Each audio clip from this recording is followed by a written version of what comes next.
Good evening, everyone. Welcome to the final Faith and Reason lecture of this academic year, the Leuven Newman Society. My name is Brian Lapsa. I'm president of the Newman Society. If you're not familiar with us, our goal is basically to promote the discussion of questions of interest and import for the Catholic faith here at the university. And we do that through evenings like this with discussions, lectures, also film nights, some other cultural excursions, and also encouraging involvement in the life of the church locally. This evening it's my very great honor to welcome Professor Carlos Stale. He's professor of ancient and medieval philosophy here at the Institute. He's a real fixture. I believe he's been here since at least the 1960s, first as a student and then shortly thereafter as a teacher. Over the course of his career he's focused basically on all aspects of the Platonic tradition, but also medieval philosophy. Everything in the history of philosophy falls under his domain. He's been a member of the Dutch and Belgian Royal Academies, visiting professor at the École Normale Supérieure and the École Pratique des Études in Paris, as well as visiting professor at Wolfson College, Oxford. Held of special significance, I assume, for someone from the Low Countries, the Erasmus Chair as a lecturer at the Department of Philosophy of Oxford, or rather Harvard University. He's directed the De Wolf-Mancion Center. He's even been dean of this institute, director of numerous international projects, so it's really an honor to have him here. He's a giant among us. Many of us have also had the pleasure of studying with Professor Stale, so two things I think are immediately obvious. One, his extraordinary erudition, and on the other hand, his real extreme passion for the subject. So I recall much earlier in my time here in Leuven, taking a course with him, I came across an article. He was discussing a medieval commentator on an ancient Greek author. Now, the Greek author's text had been lost, only survived in sort of a corrupted Latin translation. And in a little footnote on this article, he referred the reader to an appendix in which he said, well, the Latin wasn't good, so I reconstructed the original Greek. So this kind of gave me a new standard for what I understood scholarship to be. And there are also professors now in the States who, I'm not sure if you're aware, still tremble with awe when they remember either your classes or your examination sessions from the 1980s. So, Professor Stale, having educated now generations of scholars, we're very happy to have you here tonight to discuss why there's no freedom without Platonism, the metaphysics of transcendence. Thank you. Thank you so much.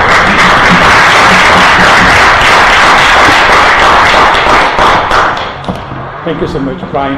I won't use Greek or speak Greek tonight. Some 3 years ago, I was in Germany, invited as I had a Humboldt Prize, Alexander von Humboldt Prize, and I was supposed to give a lecture.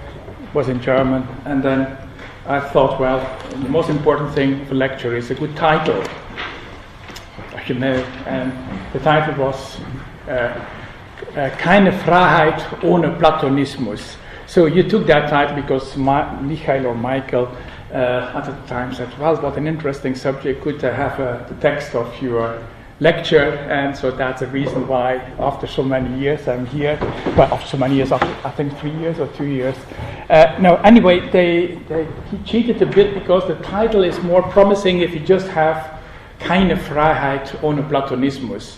Because if you have the title like that, you could think, oh, he will talk about Plato's political views, you know, the Republic of Plato, education, and the system, more or less totalitarian system of education, and we have the guardians, and you know, Plato said then that I would argue that without a Platonic constitution of the state and society, there would be no real freedom possible. Well, that may be a challenging subject, but I won't talk about that. As you have seen, there is a second subtitle, but that's what I, in fact, will be doing. It has something to do with freedom, the experience of freedom, moral freedom, and transcendence, or the philosophy of transcendence. And I start with, you have a handout, I hope you all have the handout. I did my best to make all quotations in English, but there is one I kept in German, because it formulates very well what I'd like to do tonight. I give it immediately in translation. Platonic is ein Heiß. What does it mean to be a Platonist? And it said, well, it's to have the courage to dualism. Dualism is not a very fashionable doctrine nowadays in philosophy. If you have a dualist or if you would defend a dualist, I think you risk of not being invited to some department of philosophy. So dualism has not a good reputation. And now anyway, it said here to have the courage to dualism and do not to search for stability where the problem is in a way excluded. Die Freiheit steht und fällt mit der Zwei-Welten-Theorie. Freedom stands or goes with the doctrine of the two worlds, the distinction between the sensible and the intelligible. And you see that's an article by a German scholar, Hoffmann, who was at the University of Köln, and the title is Platon und Kant, and it's a very readable article, and in fact, as you will see, those who have been through the handout already will see at the end, there are quotations from Kant. So I will make some connections between Kant's moral philosophy and Platonic dualism. Okay, there will be quite a digression, and the digression will be where I introduce an author I have been working on for quite many years in my academic career. That's the Neo-Platonic philosopher Propolis. Even if you barely know the name, he is somebody in the 5th century of our, after Christ, 5th century, the very end of ancient philosophy, known for his commentaries on Plato, but he has also, as you will see, a quite interesting text on freedom. That's the text I say freedom, the original title is on Providence, but that's how the title of the book is, but the full title of the book is on Providence, on fate, and on what depends on us, what's up to us, to FM. Okay.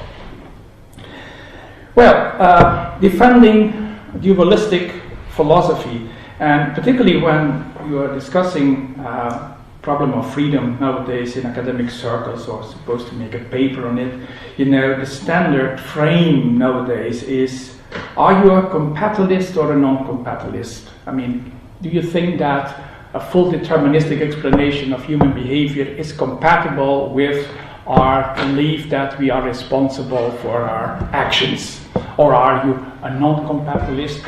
And in compatibilist, you have quite a lot of varieties of subtle and more hardcore, and I won't go into the details of that debate. And, well, quite surprising, that's a debate that only starts at the end of the 19th century with an article of William James. And since then, everybody is talking about compatibilism and non-compatibilism.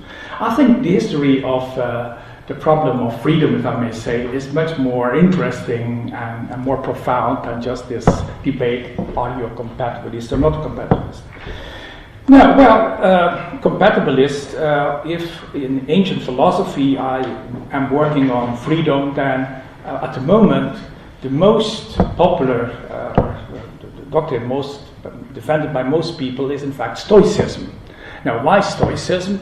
Well, because in a way Stoicism is a philosophy that explains the universe as a fully deterministic system. All events are governed by a causal system, by fate, emarmene as they call it.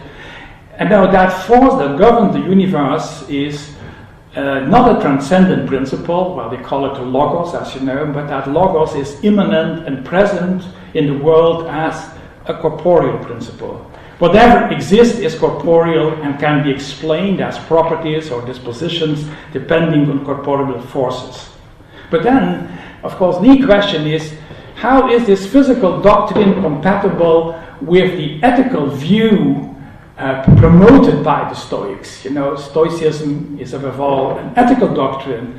It's a doctrine, it's an art, or more than a doctrine, an art of living a good life, avoiding being affected by external events, a philosophy of freedom, in a way, the philosophy of apatheia, to be impassible, means, in my view, it's a negative term, not to be taken by passions, not to be taken away, but in a way you could say it's a philosophy of freedom.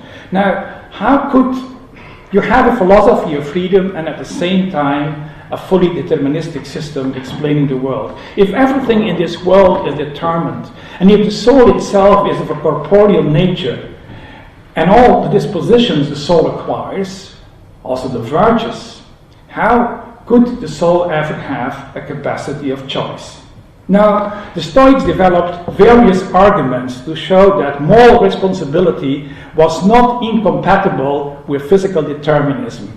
So they made distinctions between what are primary causes, auxiliary causes. They argued that in our actions, even if we are in a determinate system, our own actions, once we perform the actions, again play a role, and those are again causes in that deterministic system.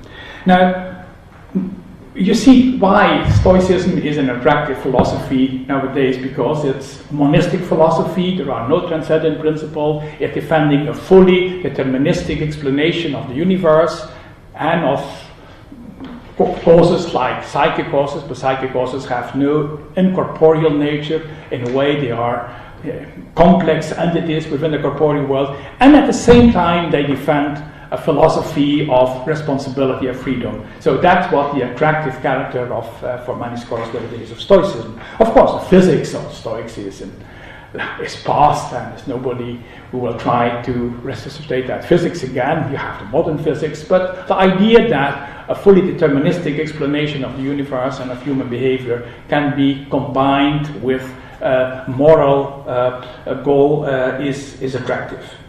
Now, but the arguments of the Stoics did not convince their philosophical opponents, and I will now turn to the philosophical opponents, and they come mainly from the Platonic school. Now, that's also quite interesting, and that's one of my hypotheses. I always was wondering how to explain that Stoicism was the dominant philosophy in antiquity for 5 centuries. We always think Aristotle, Plato. No, it's Stoicism that was the dominant philosophy, starting from the 3rd century BC until more or less the 2nd century of our date. And well, so 5 centuries. And why Platonism, this return of Platonism after Stoicism, is a quite interesting historiographical question, and in my view it has something to do with what I will propose today. It's that in a way Platonism brings the metaphysical suppositions of a Stoic doctrine of ethics and a Stoic view on the world as a providential order. And the foundations that Stoicism with its immanent and materialistic philosophy could not explain, and that's why I think this may explain why Platonism after Stoicism became so attractive. Okay, now in this presentation tonight, I have to, of course, cannot go into the whole history of philosophy. I will focus on the author I already mentioned, and that's Proclus. Now, the reason why Proclus wrote this treatise on providence is that he had received a letter from an old friend in the school, a certain Theodore. And Theodore introduces himself as a mechanikos. Mechanikos, the best translation would now be an engineer. So he is somebody with an interest in philosophy, but by profession he is an engineer. And he writes to Proclus a letter, and in that letter he presents a fully deterministic view of the universe and gives a list of arguments in favor of determinism. And he asks Proclus what his opinion is, and that's the incentive for Proclus to write his treatise as a reply to Theodore. And to bring you immediately in the atmosphere of that letter, you have in the handout the second text. That's a beautiful formulation of the view of that engineer. Taking fate to be the connection and the ordered sequence of events, you suppose, Proclus says, that this dramaturgy, so the whole system of the world as a kind of drama, is directed merely by some kind of unalterable necessity. There is no a kind of a regisseur outside the transcendent cause. No, there is a necessity that's directing this drama. And the latter you celebrate as providence, so fate is also providence, considering it the only self-determining power and mistress of all things, whereas the self-determination of the human soul, about which there is so much talk, that's one of these subjects of philosophy, is in your opinion only a name and nothing in reality, for the soul is situated in the world and subservient to the actions of other things, and is part of the functioning of the cosmos. Rather, to use your own words, the inescapable cause which moves all things this cosmos comprehends within itself is mechanic. And Theodore introduces himself as mechanikos, an engineer. You could say the whole world can be explained in a mechanistic way. There is one engineering force in it. Whereas the celestial spheres are analogous to the interlocking wheels, and the particular beings, the animals and the souls, are like the things moved by the wheels, and everything depends upon one moving principle. Well, this is a wonderful description of a mechanical universe. If I had not put Propolis on Providence, and I would have a quiz here on just to quiz on history of philosophy, where would you? I think nobody would have put this text. Well, there's Greek between and there is, but it could be a text that you find in the 17th century, even some philosophers defending form of mechanism, or even later. No, anyway, it's a quite interesting view that's proposed here. Now, as clear from Propolis' summary, Theodore expresses his deterministic worldview in vocabulary and using metaphors taken from the Stoic tradition. His main claim, however, goes against the Stoic tradition. So he uses Stoic vocabulary. He talks about the ordered sequence of event, the connection, dramaturgy, unalterable necessity. If I could go with you through the Greek text, I could give parallels everywhere in Stoicism.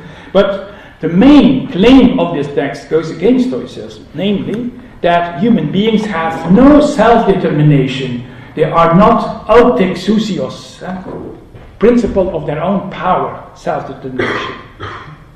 For, as I said, notwithstanding their deterministic physics, the Stoics always emphatically defended the possibility of free choice.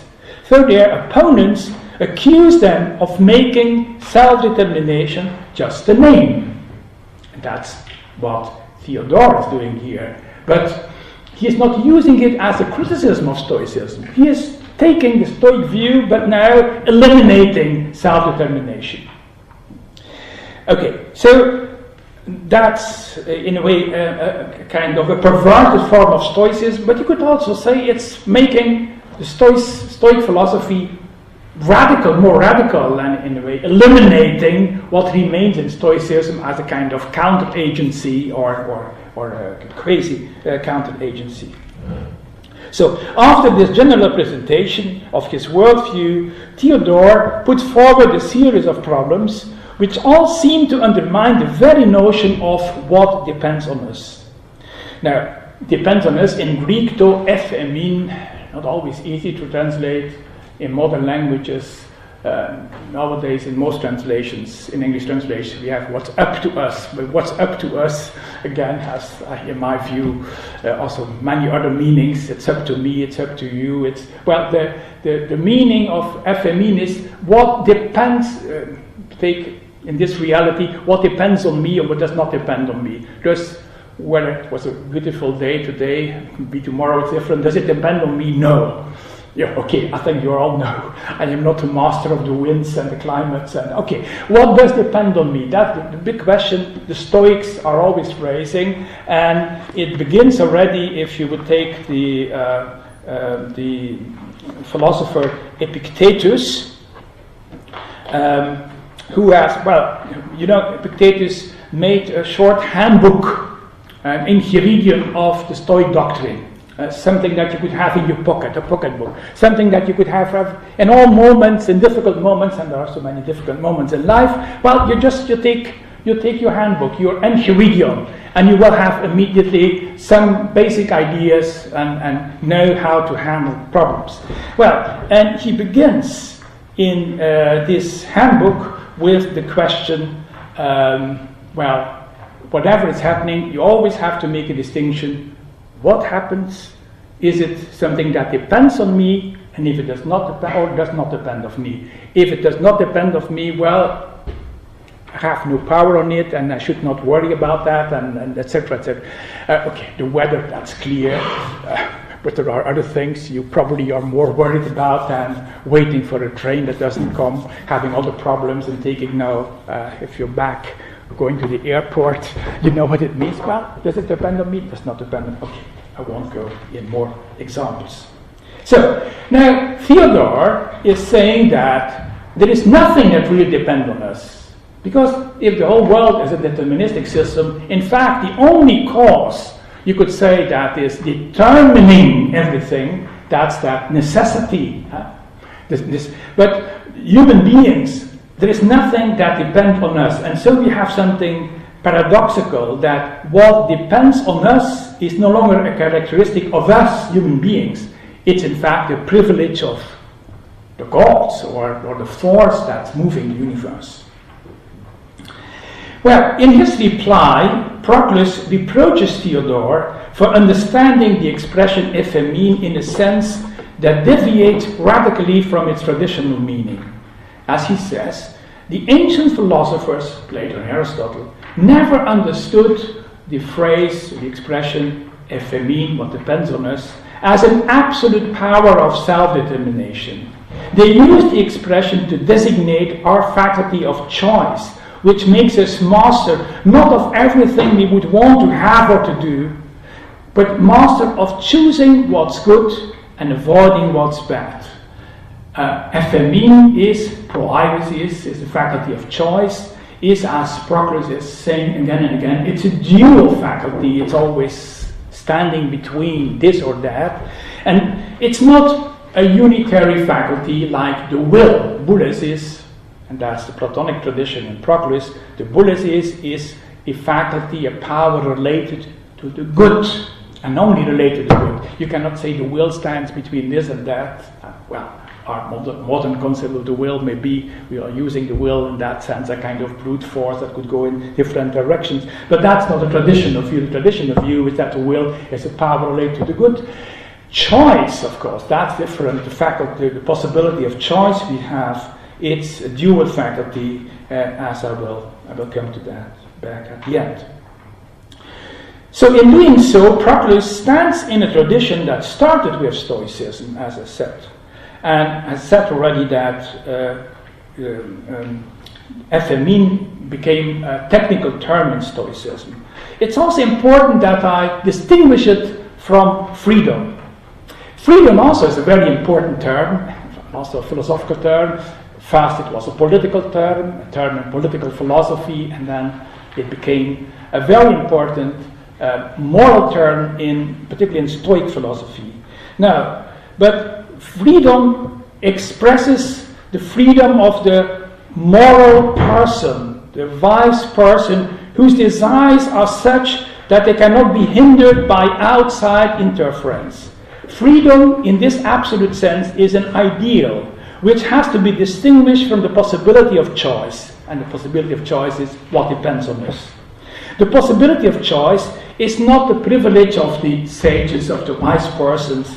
It's something shared by all persons, not just by the wise. All rational beings are responsible for their actions because they are master of their choice, aversions, and inclinations. And that's why they deserve blame or praise. But not all rational beings are free, the Stoics say. Only the virtuous person is free. Immoral people are all slaves. And that's one of the paradoxes. There are many paradoxes of the Stoics. It's a tradition of literature of paradoxa stoicorum. And one of the paradoxes is that only the sophos, the wise person or the moral person, is free. This has, of course, to do with the Stoic definition of freedom. And as I told you already, it's a very radical one. I quote Epictetus in a long diatribe on freedom. He starts from the following definition. To be free is to do whatever one wants to do. To live as you like. I remember that years ago, in secondary school in the last year, we had to make paper. One of the, you probably had to do that yourself. Papers is also a classic subject to do something about freedom and how you understand freedom. If you would go and say freedom is to do whatever one wants to do, I think you will immediately be criticized by your teacher or by students. How can you work with this definition of freedom? Well, that's the definition of freedom the Stoics are using. That's an absolute definition of freedom. And as I told you already, it's something that originally comes from a political context. And I quote from Aristotle. Aristotle, in his Politics, when he is discussing democracy, gives us the following principle of democracy.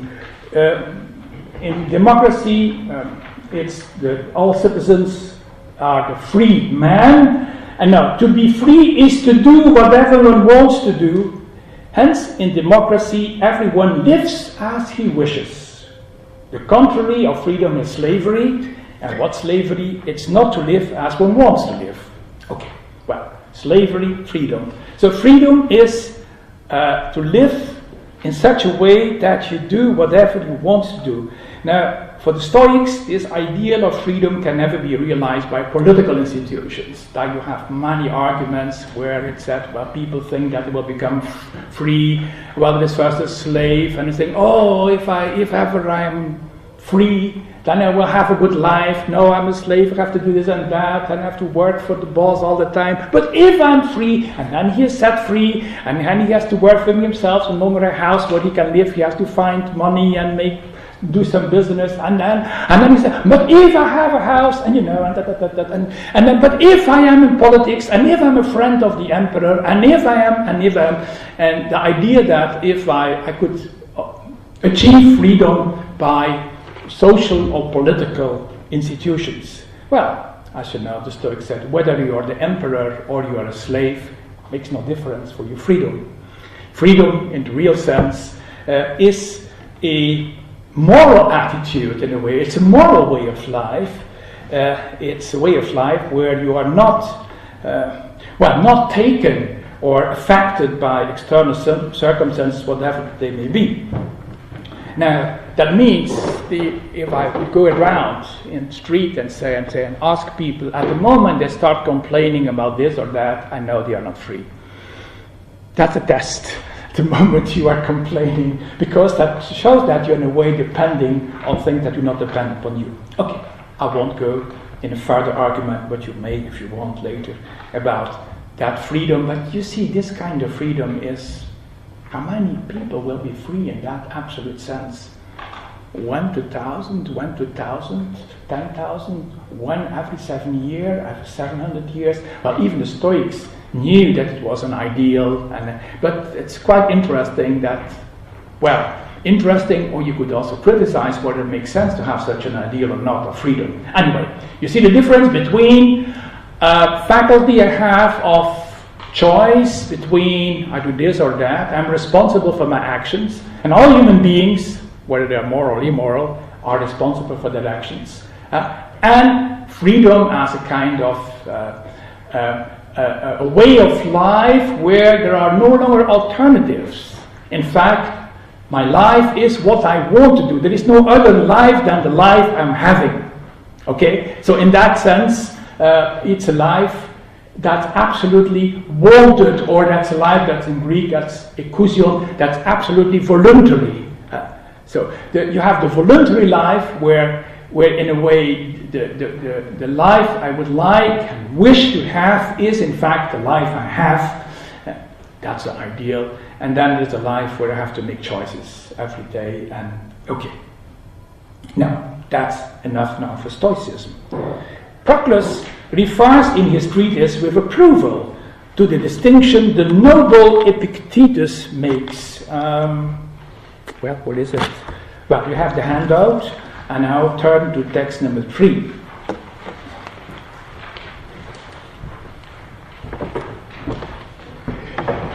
Well, did we not agree that what depends on us is not a force ruling over external events, but only collaborating with them? I am not the master of the universe. Freedom does not mean that I'm the master of the universe.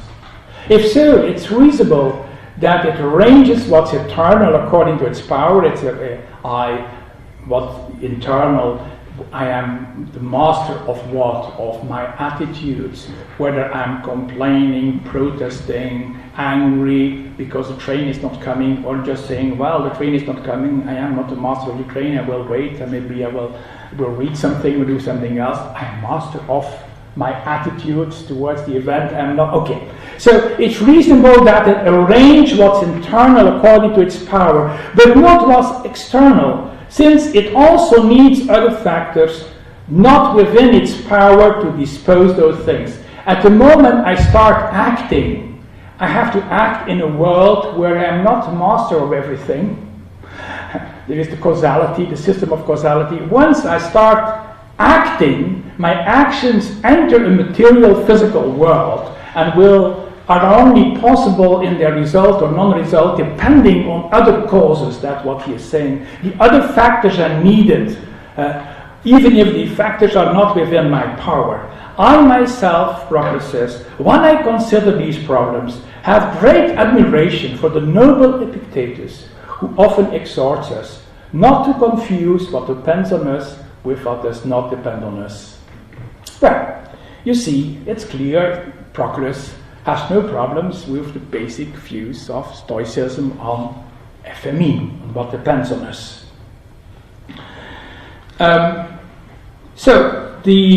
If we make this distinction with Epictetus, we shall know what we are responsible of in our life and what depends on circumstances beyond us, and we shall no longer complain about the misfortune good people seem to endure in their life, contrary to their merit. I take now another text 4. Again, this could be a text written by a Stoic philosopher. One must not refer all events only to the order in the universe, nor again deprive the soul of the power of choice, since it has its very being precisely in this, in choosing, in avoiding this, in running after that, even though as regards events, our choice is not master of the universe. This is again, I think, very beautiful formulation, what I wanted to say. So that I am a master, the FME, what depends on me is the choice I can make, the attitudes I have towards, and of course the actions I intend to undertake. But once I start actions, once I'm engaging, for example, in a political system, an economical system, in a way, I have to do with events, and there our choice is no longer master. For one must require of every cause only as much as it's capable of.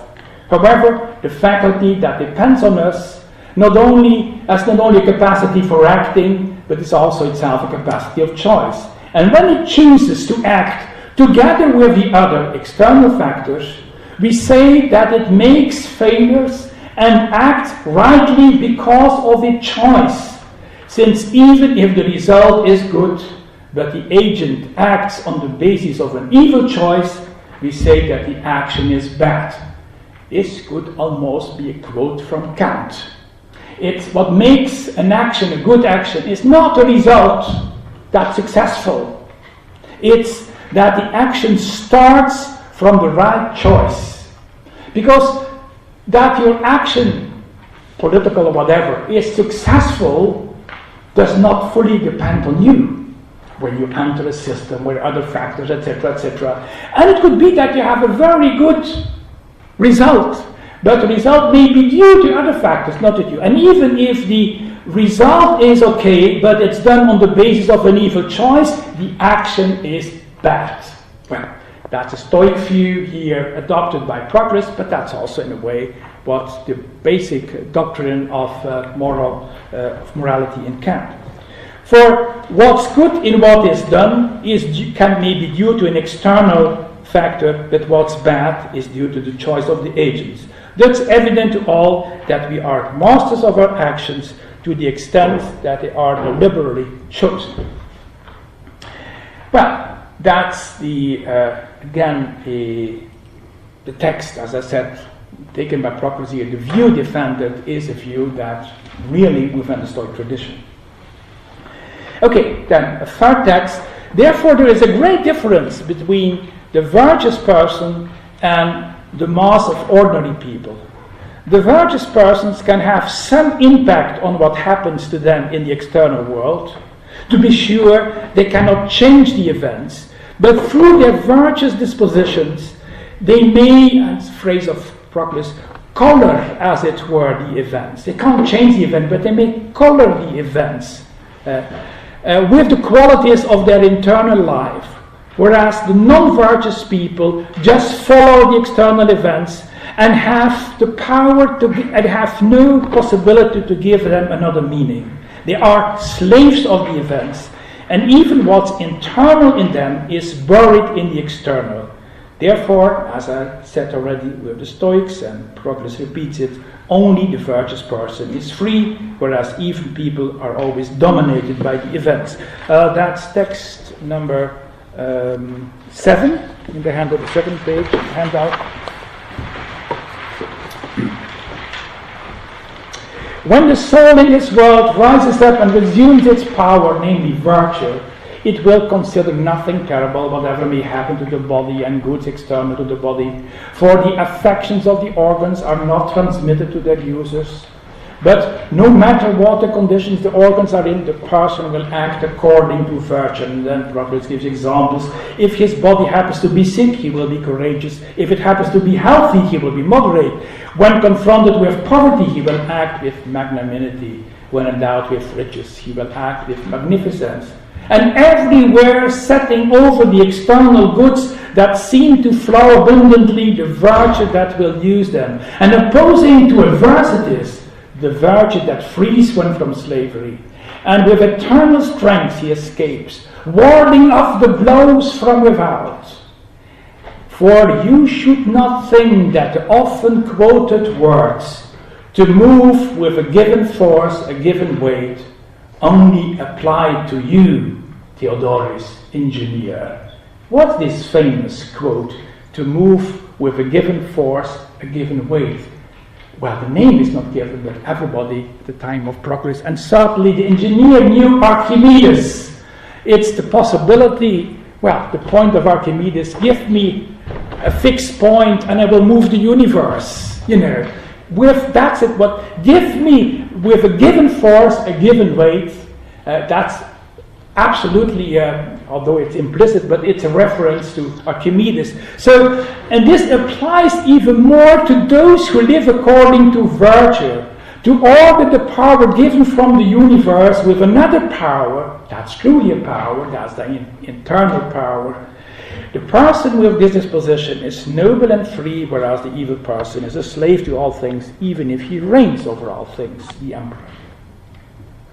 Well, you will have noticed, I hope, that this is an ad hominem argument against the engineer, a quotation from Archimedes. Propolis encourages the engineer to use his internal force to ward off the blows coming from without. Now, this appeal to an internal force may sound Platonic, and for Propolis, it's Platonic, this internal force. However, here again, Propolis stands in a Stoic tradition, and it's quite interesting that even Epictetus encourages us to search for the good within ourselves. The good, you're searching for the good, but the first place where you have to find the good, it's difficult to say that nowadays, but it's in yourself. That's a Stoic view, and I have one that would give many quotations. There is one quote on text 5, the previous page. In what is the good, since it's not in the external things? The good is where you do not expect it and do not wish to look for it. For if you had wished, you would have found the good within you, and you would now not be wandering outside, nor would you be seeking what does not concern you, as though it were in your possession. Turn your thoughts upon yourself. epistrepphate, the epistrophe, the conversion, and turn towards yourself. Turn your thought upon yourself. Find out the kind of ideas which you have about the good. Or even Seneca gives the, if you like, more a Latin text. That's a beautiful text in Seneca, also used by humanist authors. Recede in te ipsum quantum podes. Return to yourself as much as you can. For true freedom and happiness consist in the internal attitude of the virtuous person, not in external circumstances. Our responsibility is, as we have seen, in the moral or immoral quality of the choice, not in the outward action. Another quote of Seneca, a very beautiful quote, non in re bonum est. Good is not to be found in things. Yes, I like. There are so many things you can show me what you say that's good. But good for the Stoics is primarily a moral quality. In electione quali, it's to be found in our choice and the way of our choice. Well, you could say, well, is Proclus talking about an inner force? Is it the same as what you have in the Stoics? Well, and now I will turn in my second and final part to the metaphysics of Stoicism and Platonism. Well, the Stoic and the Platonic philosopher, they both live according to virtue and are free whatever the external circumstances may be. The Stoics are right when they maintain that true freedom only consists in an internal attitude. They are right with their exhortation, return to yourself. However, because they defend a fully materialistic explanation of the universe without any transcendence, they never have really an internal force, never find in themselves a freedom from the necessity of the external events. Eventually, the distinction between what depends on us and what is not dependent on us is unsustainable in a materialistic universe, as Theodore said. Because the Stoics have not discovered a foundation of their ethics, well, they have. They say, return to yourself, come back, reflect on yourself, because it's from the internal attitude. Well, but because they have not a way of thinking, of understanding this interiority of the soul, and that's what the Platonists will say, they, in a way, are contradictory in their statements. And to make, again, a long historiographical story short, I have one text of Plotinus in the handout, and that is on your page 2 on, it's taken from Ennead 5.1, and it's the first chapter, it's text 6 on the handout, and it's a beautiful text because here again we have a kind of a survey of philosophy, and there are 3 classes of philosophers. There are the Epicureans, there are the Stoics, and then there are the Platonists. And of course, for Proclus, it certainly is a hierarchy. The Epicureans are on the level, just on the level of, for them, the good is identical with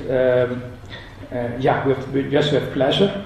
And then from the difference with the Stoics is that the Stoics, of course, have a higher view. Let's read what they are saying about the Stoics. The Stoics have risen a little from the things below because the better part of the soul has urged them on from the pleasant to what is beautiful, kalon, virtue. But since they were unable to see what's above, and they have no other ground to stand on, they are brought down with the name of virtue to practical actions and choices from which they try to raise themselves first. Well, because they have no place to stand on, no ground to stand on, no fixed point or Archimedean point, the Stoic ethics then in a way comes back to what are our duties and how will we behave towards health or sickness, wealth and poverty, etc. Only then the godlike man, namely the Platonists, are capable to see the glory above and are raised to it as above the clouds and the mist of the lower world, and remain there overlooking all things here below and delighting in the true region which is their own. Wow. would say this is a more nice mystical description, but how will it help us in understanding the problem we are now struggling with? So, Propolis knows that you cannot discuss freedom without also discussing metaphysical issues. And it's quite interesting that before he starts refuting the different arguments of Theodore, he first gives a long digression in which he discusses three metaphysical problems. And the first problem is the distinction between the providence and fate. As I told you, for the Stoics, fate and providence are the same thing.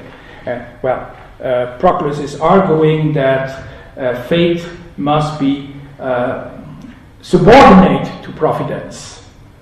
That's the first argument. Then there's another digression about the two states of the soul. You have the state of the soul together with the body and the soul that's transcending the body. Well, as Propolis says, all Platonic philosophers make use of this distinction in their defense of free choice. For when the soul is without the body, then it's in absolute control of itself and free, outside the causation of the physical universe. When it's brought into the body, it's no longer in all ways in control, but it forms part of the order of other things.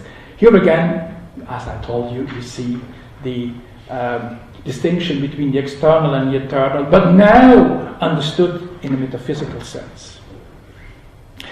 Both metaphysical prepositions would require a long discussion on their own, but that's for our argument and for tonight's lecture. This may suffice, I think, to remind you about these important issues. Now, when situated within this Platonic metaphysical context, the faculty of choice, which, as we have seen, is what really depends on us, receive a dualistic interpretation. Namely, the faculty of choice is now, in a way, what the poets call standing on the crossroads. You know, the famous story about Heracles standing on the crossroad. He can go that direction or that direction. Well, we are standing on the crossroad and choose to follow different paths. For Propolis, the dual nature of our choice between the true and the apparent good is in the expression of our ambivalent ontological position, the soul as an intermediary between two worlds. And that's the phrase I started with. Dualism is the doctrine about the two worlds, and human beings belonging to two worlds. Well, in a way, human souls belong to two worlds, to the sensible and to the intelligible. They are the intermediary. So human souls can incline towards both sides. We may assent and identify ourselves with the intellect and opt for what's really good, or we may come down and adopt the concerns of the body and what appears to the body as good or evil, that is, the pleasurable and the painful. To choose for the non-virtuous or the virtuous life is thus, in the Neo-Platonic interpretation, to descend to the level of the bodies and its passions, or to ascend to the level of the intellect and the gods. Depending on its direction, up or down, the soul will acquire freedom or fall down to servitude. For when the soul sides with the body in its affections, it will be subservient to it and enter the realm of necessity which characterizes body. When it ascends to the level of the intellect, it can act in a manner superior to all necessity and solely be free. Okay, but that's, I understand, this is classic Neo-Platonism, two worlds doctrine, and the human person between the part, the soul as incarnated in the body and the soul as transcendent. Okay, but does this really bring us further in, philosophically? You could say from history of philosophy, it's all interesting, but in what sense are we here, in a way, transcending also Stoicism and understanding better or having a better metaphysical doctrine to understand the Stoic doctrine of freedom and morality? Well, I now have to make a last distinction, and that's a very, very interesting distinction. Well, I said that we have the level, we can descend to the level of the body and its passions, and that would be to be servant of necessity, to be slave of necessity, or I can go up to where I said with Propolis, and act in a manner superior to all necessity and be solely free. Nevertheless, even on that level, I have a form of servitude or slavery, I would say. And Propolis makes a very interesting distinction between two forms of servitude or slavery. What's the normal or the basic understanding of slavery? Well, you have it in the text. I can just follow with you the text. That will be less tight than it's the text on the text number 8. Yeah, where it said, every soul has a share in the state of freedom insofar as it is a share of virtue. Insofar as it has a share of vice and weakness, it also has a share in the state of being enslaved. Okay? But then he goes on. And be a slave not only to fate, but to all those factors that are capable of giving the object of their desire to those who want it, or factors capable of taking it away. This is an abstract sentence. Let's make it very simple with a concrete example. If you say, well, if I've set my idea on obtaining something in the external world, there are many things obtaining. Yes, I would like to have this or that. I would like to have, for example, a certain academic position, or a certain, I don't know what all reasonable desires. Well, in a way, you depend on this or that or that, or if you're desiring something to buy or to have, you depend on people or forces that can give it or not give it. In a way, once you start desiring things, you in a way become slave somehow. If you want to be absolute free, that was the idea of the Cynic philosophers, once you in a way have cut off desires of this or that, you cannot. Of course, the more things you would like to obtain and to have and to realize, the more you depend on a lot of things. So that's why, in a way, all forms of desire, whenever I desire an object, I am in a way slave of those who can make it happen or not happen. Okay, you can find enough examples by yourself. But now, what about a person who is virtuous and is ascending to that higher level where there are no longer bodies and economic relations, positions, power, political power, whatever? Well, do I have on that level of a full freedom? Well, no, even there, on that level, I will have a servitude. But no longer a servitude of the physical laws, or the laws governing the economical system, or governing the academic system, or whatever. But what are they? What are, for people who have virtue? Well, they are only subservient to those capable of providing them, those people, with what they desire. And what do they desire? Virtue. What are the powers over virtue? Well, it's said here, the gods. The gods are the laws that govern the system of virtue. And here we have a quite interesting thing. We are at the same time free and in a servitude. But the servitude we are in, the slavery we are in, is a willing servitude. It's a willing slavery. Etelodouleia. Professor you will know that in the debate about freedom in the 16th century, there was quite a discussion also about the servitude volontaire. But the origin of the expression is here in Propolis, and Propolis takes it from Plato.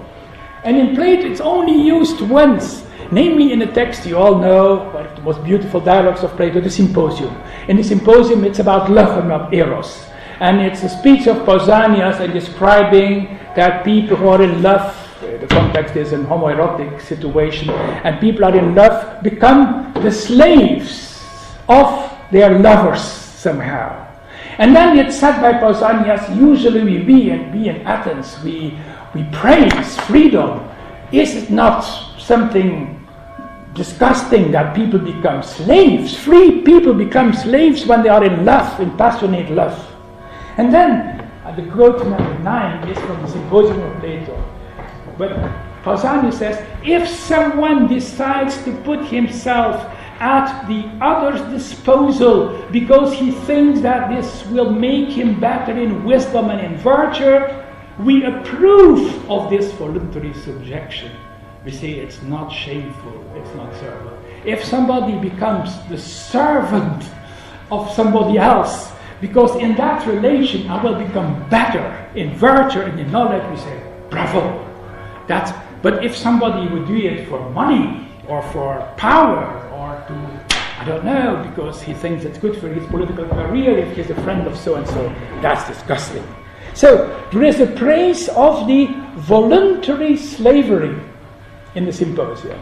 Now, Propolis takes this entirely out of this context of the Symposium and makes it, I think it's an extraordinary interpretation where he says, look, we in an ambivalent position we are in as a soul. Okay, we can go up or we can go down. If we go down, we take our desires, are the desires of what's related to our body, and our body is always situated within the external world, and whatever in the external world are master in the external world, the bosses of the external world, whatever they are in that system. Well, once you start desiring on that level, of course, you will become slave of necessity and faith. Well, but you can move to that other realm of the intelligible, where the soul finds itself well. But even there, you will be in a system of laws, but the system of laws you will be in the system of laws, but the laws will be intelligible laws, but the laws of virtue and morality that you will serve. And in serving the laws of the gods, as he calls them, you will be absolutely free. And now that's the last quote I have from Propolis on your handout on text 12. Where is it in text? It's quote 10, page 2, quote 10. This is the privilege of the most divine among our souls, just as it belongs to the inferior souls to be impeded by the body as in a prison and to live an involuntary life instead of a voluntary and free life, etc., etc. And then I come to the... But what's up to us might become a power over all things if it has not impulse of choice, but its only will. For a life as we will is in accordance with the good, and such a life makes what's up to us very powerful, and it's really godlike. And thanks to this life, the soul becomes God and governs the whole world. And this, you have done a long discussion of the famous myth of in the dialogue, the Phaedrus, about the procession of the souls with the gods. Well, you see, it's becoming like the gods. It's a kind of absolute freedom we are reaching. It's the idea of absolute freedom that comes from the Stoics, but now in this Platonic setting. Now, you could say all this sounds seemingly religious and for modern ears, typical Neo-Platonic mysticism. However, here again, Propolis does nothing but developing a theme that was already present in Stoicism, namely that moral freedom consists in obeying the gods. That's a Stoic view. And there's a wonderful quote again in Seneca, and you may find it it is used often also as a motto, because it's, in Latin you can really formulate it. You have it in text 11. It's the only text you remember after I finished it. I'm very happy. In regno nati sumus, we are born in a kingdom. Deo parere, to obey God is our freedom. Deo parere libertas nostra. This is exactly what Propolis is saying in his way. It's to obey God is our freedom. Of course, exactly the same phrase, but the context is different. Freedom for the Stoic sage is not an escape from this world governed by necessity, of which he is a part for the time of his mortal life. The sage is free when he fully identifies his will with God's will governing the world and all process in the world. So in a way you could say, yes, the Stoic sage also shares the divine freedom. But that's not omnipotence, for even the gods are not omnipotent. They cannot put under our control what does not depend on us. Zeus apologizes to Epictetus that I cannot make you a master of your body or external events. But yeah, text number 12. I have never been hindered in my will, nor compelled when I did not will. And how is this possible? I have placed my impulses in obedience to God. It is His will that I shall have fever. It's my will also. Is it His will that I should move towards anything? It's my will also. Is it His will, etc.? You see, this idea of course you should not read this how it was done in the 16th century in a Christian, you could read it in a Christian manner. No, it's Stoic philosophy. It's if I say the obedience to God is the obedience to the necessity governing the universe, where I'm a part of it. When Propolis is saying obedience to God is my real freedom, it's not an obedience to the necessity of the physical world.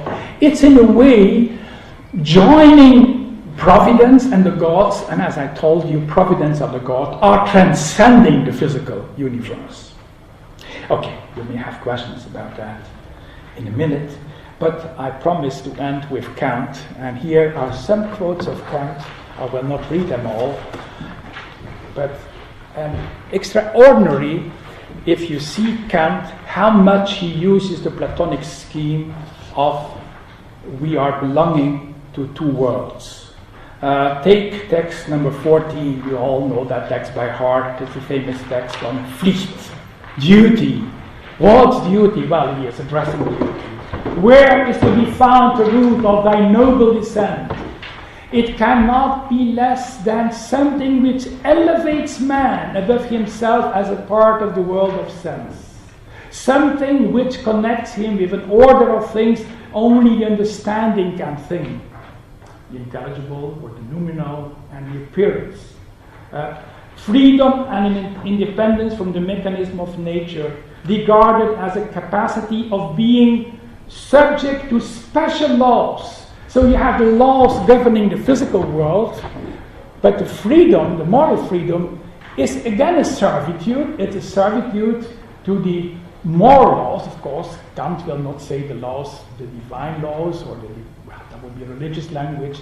It's the autonomy of reason, but still you have you have all the other texts in 13. For we see, we think of ourselves as free when we transport ourselves as members into the world of understanding. Another quote, categorical imperatives are possible through the fact that the idea of freedom makes me into a member of an intelligible world, etc., etc. So, in the experience of moral freedom is an experience of belonging, well, in a way escaping the necessity, the physical necessity, we're explaining the world, and belonging to, well, another, how could I say, reality where governed by other laws that the intelligible world. Of course, you all know that Kant is not a Platonic philosopher when it's about the theoretical understanding of the world. He is a very Platonic philosopher at the end of his philosophy of practical reason. And I would like to end with one quote that I forgot to put on your handout. There are so many quotes already. But it's the last sentence of Kant's Grundlegung Metaphysics der Sitten, the grand foundations of the metaphysics of morals. At the very last sentence, I've put it here on the board. Well, let's play a finish.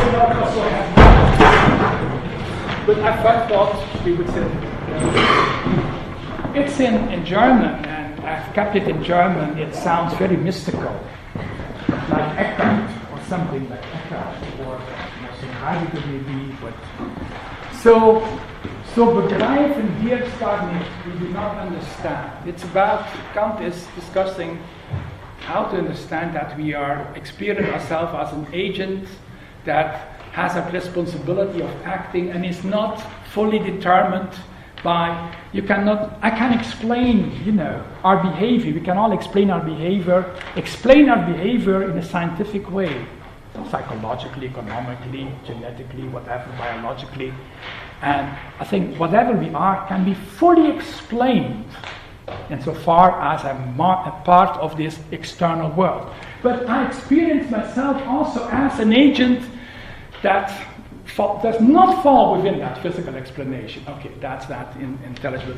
But Kant knows that in a way we cannot, in that sense he is not it is not a Platonic metaphysics, because he cannot really demonstrate that there is such a thing as an intelligible world and that our soul is an incorporeal, etc. All that is in a way a metaphysical position that he cannot take. But then he says, we do not understand it, but we understand, begreifen aber doch seine Unbegreiflichkeit.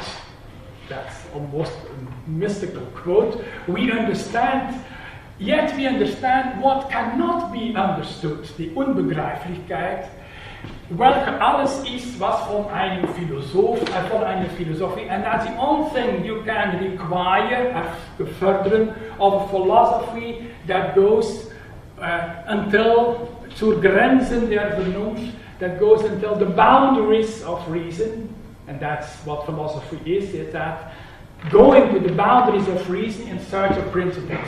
Well, that's the only thing you may erwarten or further more you cannot expect in philosophy of transcendence, namely that that experience of freedom and morality is something we do not understand.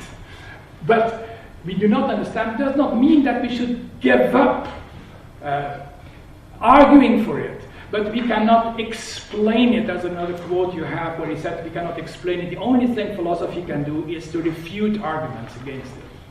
So I'm sorry if I, in a chaotic way, maybe have been through so many. I hope that main point of what I have to say, that there is no freedom possible without some form of dualism.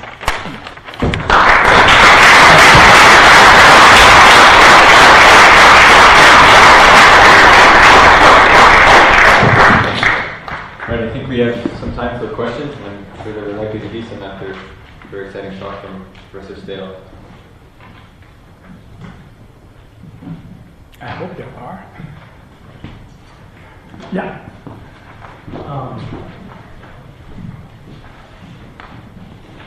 So, just to better develop my own understanding of Stoic metaphysics, as a general consensus among the Stoic thinkers over the 5 centuries of their dominance, am I right in thinking it's true that while their understanding of the whole cosmos, the whole space-time continuum was thoroughly materialist and thoroughly deterministic, and that the ordering reason of it was thoroughly immanent, it's nevertheless ordered towards a good end in some sort of providential sense, correct? I mean, I think reading I think of passages I've read of Marcus Aurelius' Meditations where he talks about all things being ordered to the best end, and therefore that kind of Stoic apathetic consent is in some sense a participation in providence. Yeah, participation is. Just wrong. You're right, but they will say fate and providence are 2 words for the same reality. Right? If I say fate, that's a description of the causal order. And if I call this causal order, does it work? No, maybe not. Yeah. But does it work? Does it work? Okay. Okay. Well, if I call this system providential, that means indeed that this system it has a good order. But what's a good order? The good order is what would say it's a cosmic order, that things are functioning and that human life is possible in it and that rational life is possible in it. That would be the good order of the universe. But it does not mean that the universe would have an end outside of the universe. Or you could, it would be a nice idea to say, well, the good of the universe is the morality of the wise person in it. But even that is not satisfying.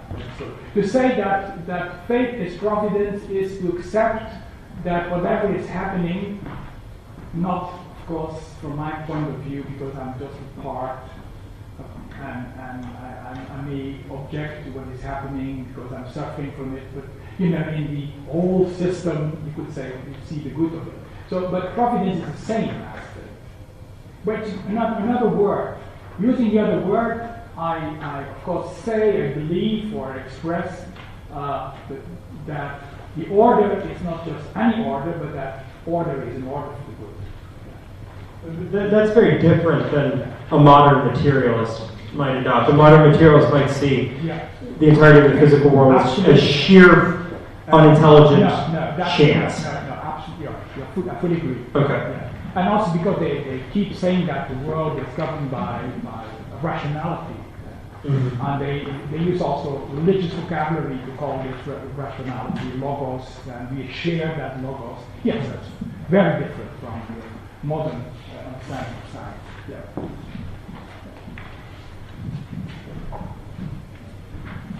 Any other questions? We have to come back to the title of your talk.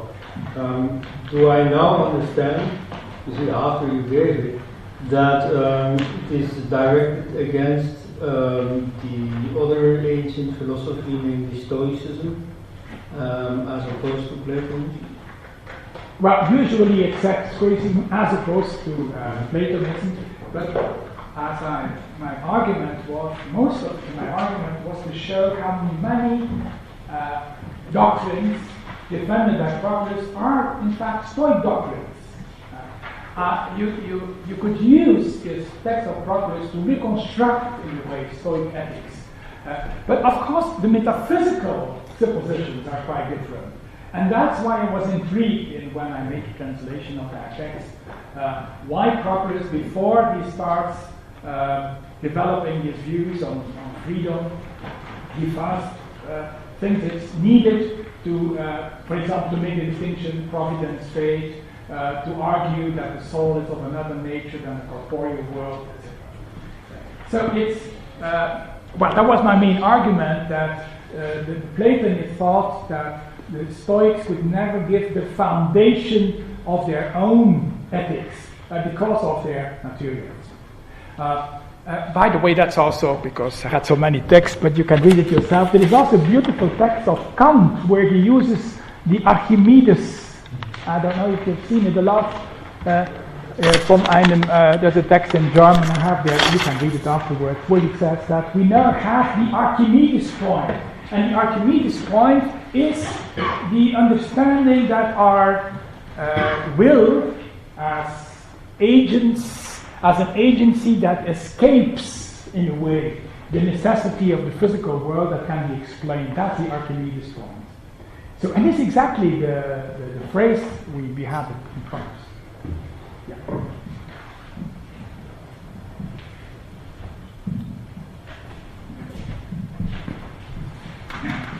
If I understood you correctly, then the human being is determined in a dual way, namely through the body and his desires, and otherwise also a determination that he is willing, namely the determination by virtue or by the values.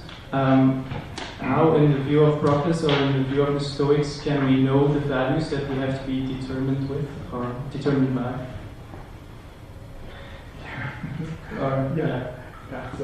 That's a very general question. General, yeah, because in general, well, for the Stoics, there is one quote of Epictetus when I've given where he says, well, return to yourself it's in yourself that you also will find the values and the principles. He talks about the preconceived, so it's kind of first intuition, whereby we grasp what's the good is and what's so that the Stoics have a doctrine about how we, in a way, every rational being has an access to first principles of rationality and morality. Well, how this should be further developed, that's another discussion. In Propolis, in the text we have, Propolis also shares that view, but in Propolis, of course, because the soul is somehow related to another world, and that's a Platonic view of the soul becoming a member of an intelligible world. Here accept that the laws are the divine laws.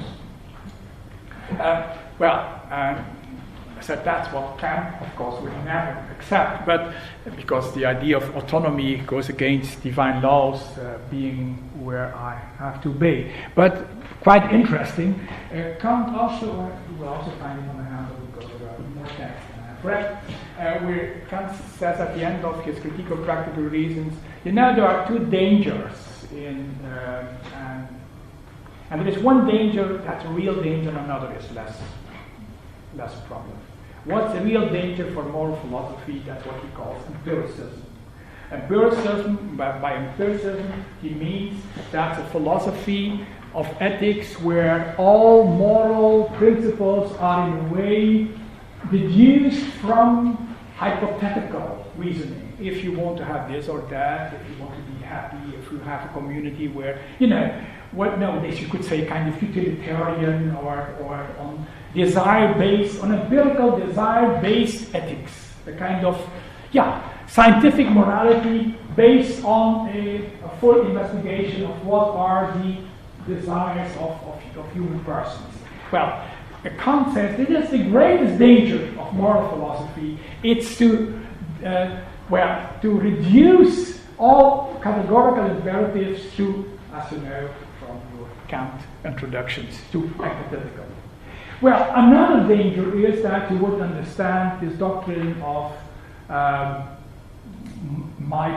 as a person I'm belonging to the intelligible world, that you would start understanding this in a mystical way, that I have access to another world, reading Kant in a religious way, you could say.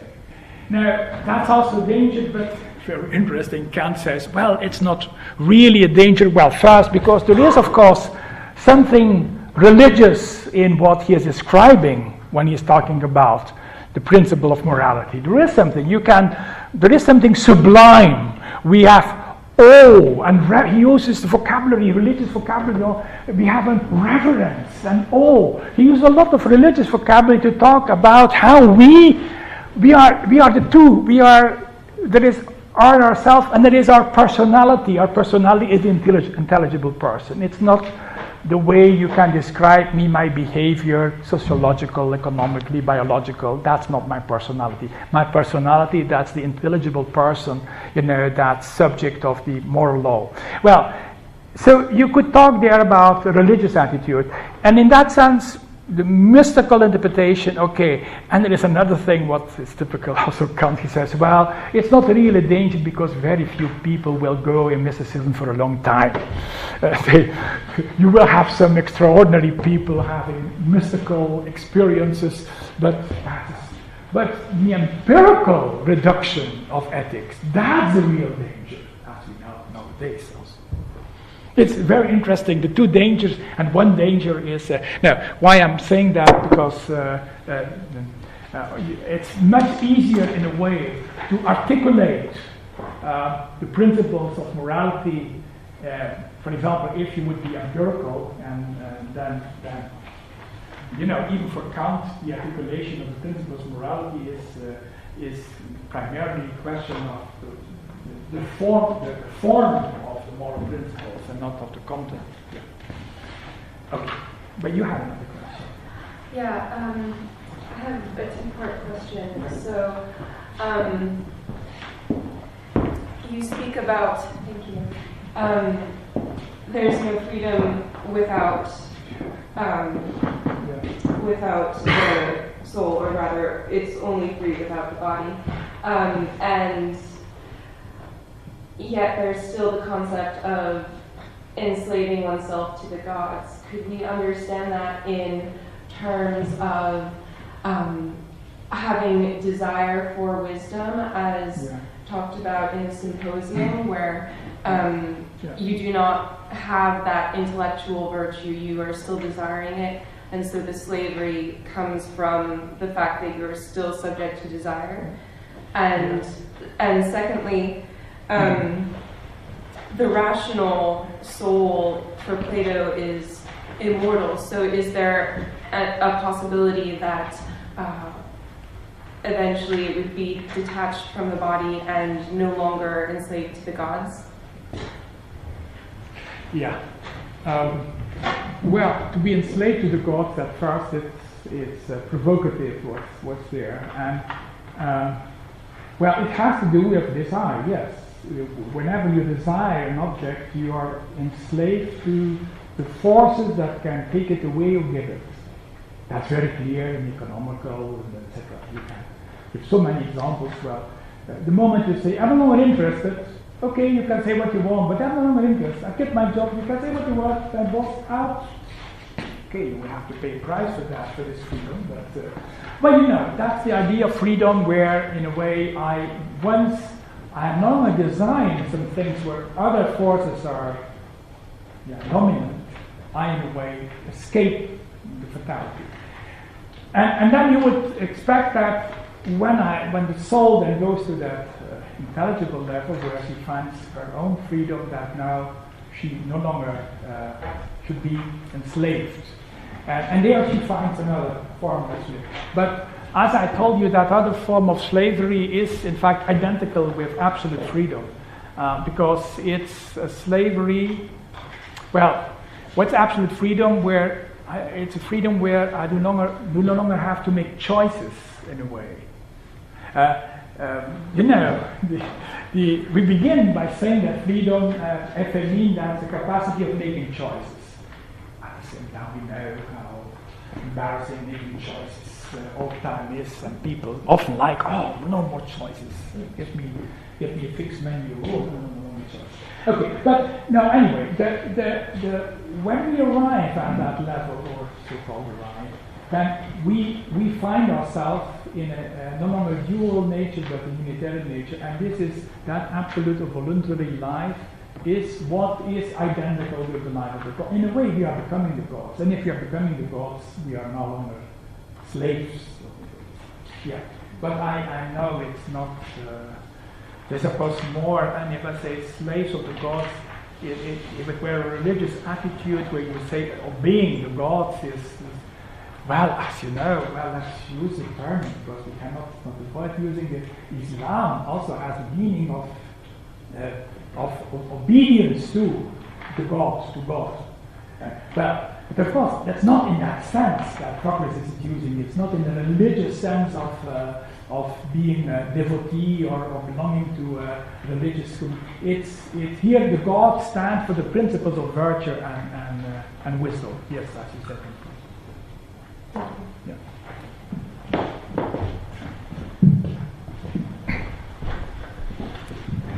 Thank you very much. It's very convincing the claim that a certain form of duality or dualism is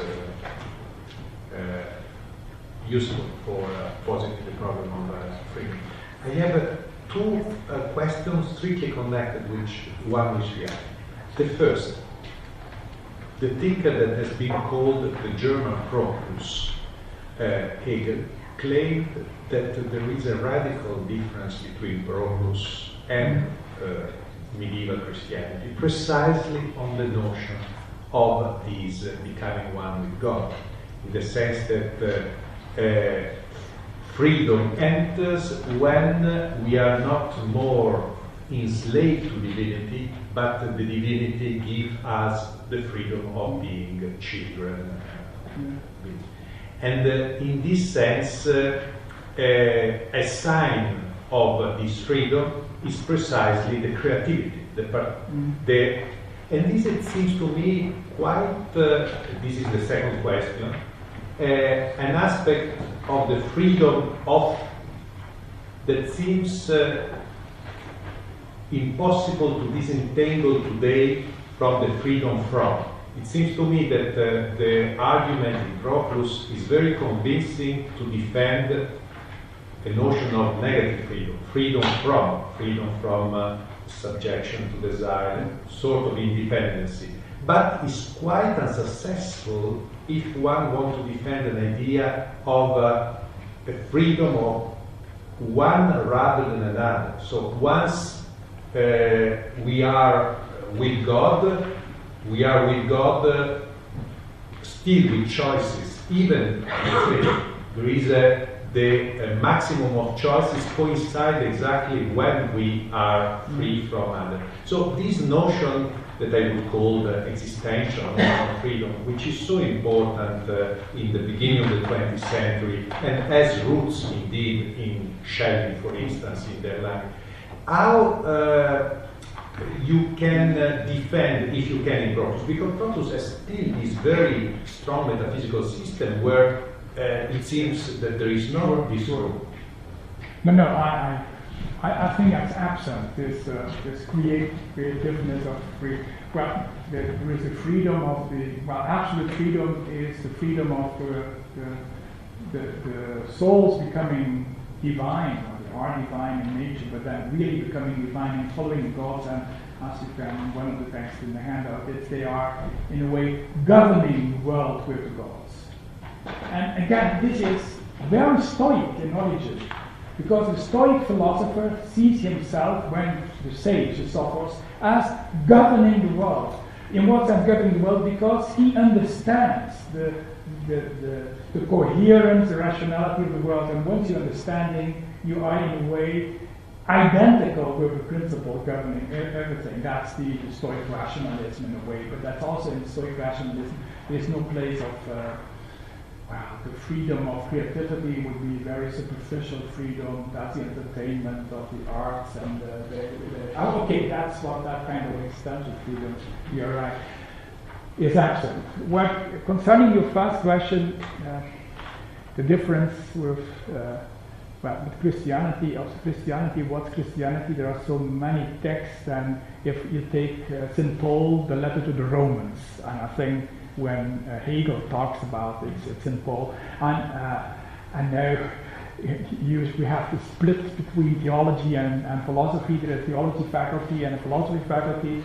I don't think, maybe I was one of the rare professors once doing the Romans letter of Paul in a philosophy class. I think it's a great text on freedom, the letter to the Romans of Paul, with an immense influence in the history of philosophy, but I should not convince you.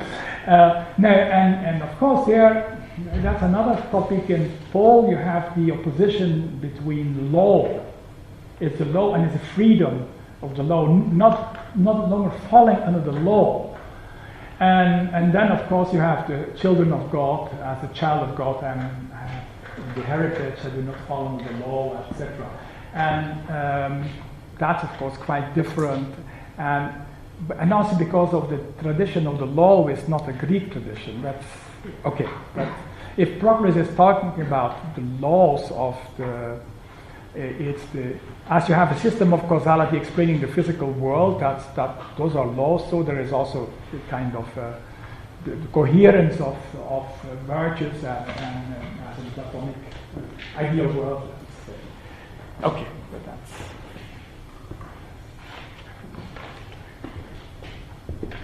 Any other questions? Yeah, the reason why I'm here. So if there are two worlds that we both belong to, but we have choice whether to be enslaved by the one world or be enslaved by the other world, it doesn't make a causal difference whether I choose to belong to the one world or the other. If I get angry at something in the heavens or I remain calm, it doesn't make a causal difference. So does that give us the possibility for when somebody would choose to follow the rational order, or on the other hand, follow the non-rational order, that he brings chaos into the lower order, and that therefore we can get a sense of also fall, and on the other hand, then the need for conversion to return from that chaotic state to belong again to the other realm. So how easy would it be to add a Christian interpretation to that kind of dual theory? Well, let me first say something about the sentence you started with. There are two worlds. Well, I am not convinced that there are two worlds in the sense. Even if you ask the question, is this Plato's view? Two worlds, that even not a phrase used by Plato himself. You could, what's reality, what's ultimately there is one world, or one reality, or one creation, whatever. So I'm not saying, I would not start from the premise that there are two worlds. Never. So that's why I rather stand with Kant that you end up, of course Kant would never say that if he had not known something from the tradition of philosophy and not known Platonic philosophy, that was very influential as a system. So, but what Kant is saying is, I can only understand myself if I understand myself as a free agent, I understand myself as belonging to another form of causality, yes, than the causality of the empirical causality. And then, of course, when I say causality or another form of causality, then you have all problems. If a real analytic philosopher would be here, he would start, okay, what are you a compatibilist or not a compatibilist? Because you have two types of causality. How can one causality intervene in another causality? Okay, you have all that kind of discussion. But I don't think that's the point Kant is making. He knows that you can never explain that other causality. There is no explanation in a scientific way. If I explain my behavior, I can only explain it as behavior that follows from some antecedent factors. Whatever I'm doing, I'm in a way determined to do what I do. And Kant will say, yes, I fully accept that from a scientific view, as an appearance, as far as I belong to a description of the physical reality, I am fully determined in my behavior. And there's no reason to say, from now on, no, there are ways there are holes in it, or I don't know what, there are breaks, or no. It's a fully determined world. The world, as my behavior as described by scientific understanding, can only be fully deterministic. Nevertheless, we as agents, and that's what makes human life, real human life. We understand that we are confronted with alternatives of action, but not just alternatives of action that you could also explain in a sociological, economical way, how we deal with alternatives and what factor is becoming dominant or less dominant, all kinds of explanations of, in an empiristic way, of our freedom or how the range of freedom we have or how little freedom we have. No, it's that we know that whatever the empirical motivations may be, there is in us the possibility of letting myself be determined not by empirical desires, but by what? By the respect of the moral principle. The fact that I am, okay, you cannot, maybe you can, as a psychologist, again, try to explain why I sometimes can let myself be determined by other principles than empirical. But Kant said, yes, but now you are again empiricizing what I... okay, so that I belong to another world for Kant is primarily something that's related to this, what he calls factum, is a kind of very strange fact of morality. And this, if you really think it, must have metaphysical consequences. And the metaphysical consequences are what I said as the two worlds, But that's why I have that last text. More than that, we cannot really understand it. We just know. No, we do not understand how we can be an agency, an intelligible agency. We just say, that's all what philosophy can do. But that's why I was arguing with that instead, no, in a way, most philosophers just give up. They play the game of And they will never do it so good as biologists and all kind of other scientists or philosophers. If this is the only way to, no. Just to claim, and in a way metaphysics is also, ontological metaphysics is in a large sense just that, I would say, that we do not understand, and yet we understand that we do not understand. And it's not just a mystical phrase, but it's, and that's what the point I thought. But in a way, it's also, that's why Kant calls it also related to mysticism, religion. There is something very strange. What's more, what I find most, if you reflect on it in religion, most difficult or problematic is in a way that we behave and do as if, or we address in prayer, in rituals, in singing, something that's not seen, that is not given in any experience, that is an experience that could be explained scientifically. Kind of, even very primitive forms of society, kind of that we belong not just to the apparent world, but that we form some form of, that we also belong to another form of, okay, more I cannot say.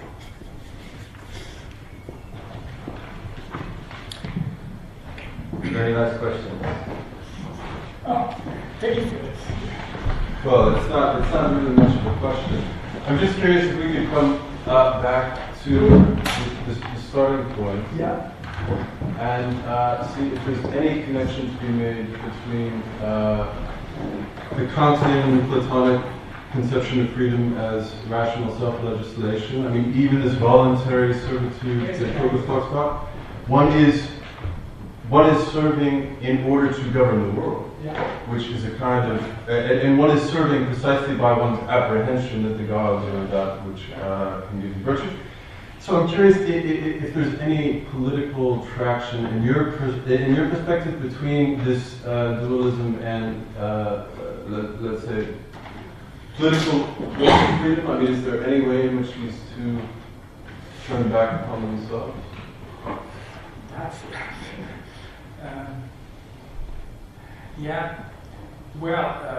If you're Platonist, usually, if you're a dualist, you're usually more radical politically. Because you are not taking the raw admiration I have for the Stoics, in a way where the Stoics are saying, well, it does not depend on your political system or whether you are your juridical status, whether you are free or slave. You're just it's your morality, it's your internal. Only the moral person, only the sophos is free.